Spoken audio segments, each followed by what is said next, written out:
Hello friends, I am Dr. Rupa Gupta. In this video, I am going to explain multiple choice questions on Sales of Goods Act 1930. So let's start with question number 1. The Sale of Goods Act was enacted on A. 15 February 1930, B. 15th March 1930, C. 15th April 1930, D. None of the above. And the correct answer is B. 15th March 1930. Question number 2. The Sale of Goods Act was enforced on option A. 1st May 1930, option B. 1st June 1930, option C. 1st July 1930, option D. None of the above.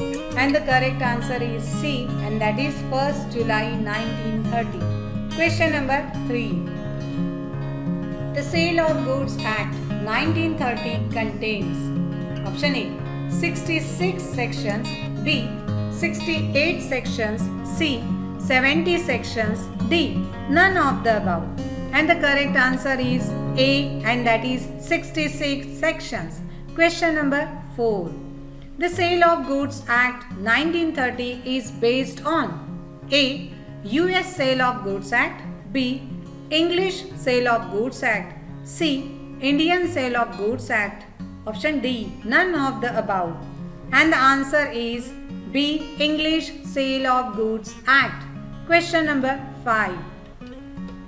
Section 2 of the Sale of Goods Act as about A. Principles, B. Definitions, C. Exceptions, D. None of the above. And the correct answer is B. Definitions. Question number 6. As per the section 2, subsection 1, a person buys or agrees to buy goods is called A. Buyer, B. Seller, C. Both of the above, D. None of the above. And the answer is A, and that is buyer. Question number 7. The voluntary transfer of possession from one person to another is called A. Transfer, B. Change of possession, C. Delivery, D. None of the above. And the correct answer is C. Delivery. Question number 8. Section 2, subsection dash of the Sale of Goods Act 1930 defines goods option A. 5, B. 6, C. 7, D. None of the above. And the answer is C, and that is 7. Question number 9. As per section 2, subsection 7, every kind of movable property other than actionable claim and money is called A. Goods, B. Future goods, C. Both of the above, D. None of the above. And the answer is A. Goods. Question number 10. Future goods means goods to be manufactured or produced or acquired by the seller. Your options are A. In future prescribed time, B. After making of contract, C. Before making of contract, D. None of the above. And the answer is B. After making of contract. Question number 11. Before the enactment of Sale of Goods Act, the provisions regarding Sale of Goods Act were contained in option A. Indian Contract Act 1872, option B. Indian Registration Act 1978, option C. Transfer of Property Act 1882, option D. Indian Partnership Act 1932. And the correct answer is A. Indian Contract Act 1872. Let's move on question number 12. What can be the subject matter of the contract of sale as per section 6 of Sale of Goods Act? Your options are A. Only existing goods owned or possessed by the owner, B. Only future goods, C. Existing goods which are neither owned nor possessed by the owner, option D. Existing goods owned or possessed by the owner or future goods. And the correct answer is D. Existing goods owned or possessed by the owner or future goods. Question number 13. A contract of sale may be made, option A, in writing or by word of mouth, option B, partly in writing or partly by word of mouth, option C, by the implied conduct of parties, option D, all of the above. And the answer is D, all of the above. Question number 14. A is a stipulation essential to main purpose of the contract and the breach of which gives rise to a right to treat the contract as repudiated. Your options are A, condition, B, warranty, C, disclaimer, D, guarantee. And the correct answer is A, condition. Question number 15. A is a stipulation collateral to main purpose of the contract and the breach of which gives rise to a right to claim for damages but not to a right to reject goods and treat the contract as repudiated. Your options are A, condition, B, warranty, C, terms of contract, D, disclaimer. And the correct answer is B, warranty. Question number 16. In the contract of sale, there is an implied warranty that A, seller has a right to sell the goods, B, the buyer has the right to have and enjoy the quiet possession of goods only, option C, the goods shall be free from any charge of incumbrance, option D, the buyer has the right to have and enjoy the quiet possession of goods and that the goods shall be free from any charge of incumbrance. And the correct answer is D, and that is the buyer has the right to have and enjoy the quiet possession of goods and that the goods shall be free from any charge of incumbrance. Question number 17. In a contract for sale of goods by sample and description, it is necessary that your options are A, the bulk of goods shall correspond with the sample as well as description. Option B, the bulk of goods shall correspond with sample while it is not necessary that the bulk of goods shall correspond with the description. Option C, the bulk of goods shall correspond with the description and it is not necessary that the bulk of goods correspond with the sample. And option D is variation of the bulk of goods with the sample and description of goods is only to be treated as a breach of warranty. And the correct answer is A, and that is the bulk of goods shall correspond with sample as well as description. Let's move on question number 18. Choose the most appropriate answer unless otherwise agreed. Your options are A, the goods have been delivered to the buyer.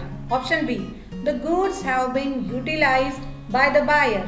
Option C, the price to the goods has been received by seller. Option D, the property therein has been transferred to the buyer. And the correct answer is D, the property therein has been transferred to the buyer. Question number 19. When is the sale by mercantile agent who is in the possession of the goods or documents of the title to the goods not valid? Your options are A, when the mercantile agent acts in the ordinary course of business. Option B, when the buyer is acting in a good faith. Option C, when the buyer is acting in good faith and has noticed that the seller has no authority to sell at the time of the contract of sale. And option D is when the owner has expressly authorized the act. And the correct answer is C, when the buyer is acting in good faith and has noticed that the seller has no authority to sell at the time of the contract of sale. Question number 20. When the seller has obtained possession of goods under voidable contract, what title does the buyer acquire when the goods are passed under the contract of sale? Your options are A. Buyer acquires good title to the goods of the acts in good faith though he had notice of seller's defect of title. Option B. Buyer acquires good title to the goods if he had no notice of seller's defect of title though he did not act in a good faith. Option C. Buyer does not acquire a good title to the goods even though he acts in good faith and without notice of seller's defect of the title. And option D is buyer acquires good title to the goods if he acts in good faith and without notice of seller's defect of title. And the correct answer is D. Buyer acquires good title to the goods if he acts in a good faith and without notice of seller's defect of title. Question number 21. Which of the following is true as regards deliver of goods in installments as provided under Sale of Goods Act? Your options are A. The buyer is bound to accept the installment delivers only in case of perishable goods. Option B. The buyer is bound to accept in installment delivers only in case of sale of goods by description. Option C. The buyer is bound to accept the installment delivers only if agreed between the parties. And option D. Delivery of goods can't be made in installments. And the correct answer is C. The buyer is bound to accept the installment delivers only if agreed between the parties. Question number 22. Choose the most appropriate option out of the following in respect to return of rejected goods by the buyer. Your options are A. Buyer is not bound to return any type of rejected goods, having right to do so if he intimates to the seller that he refuses to accept the same. Option B. Buyer is bound to return all types of rejected goods. Option C. Buyer is bound to return only those rejected goods which are perishable. Option D. Buyer is bound to return only those rejected goods which are sold by description. And the correct answer is A, and that is buyer is not bound to return any type of rejected goods, having right to do so if he intimates to the seller that he refuses to accept the same. Question number 23. Which of the following is not the right of an unpaid seller under Sale of Goods Act 1930? Your options are A. Right of lien on goods for the price while the goods are in possession of seller. B. Right of stopping the goods in transit in case of insolvency of buyer. Option C. Right of resale as limited by the Act. And option D.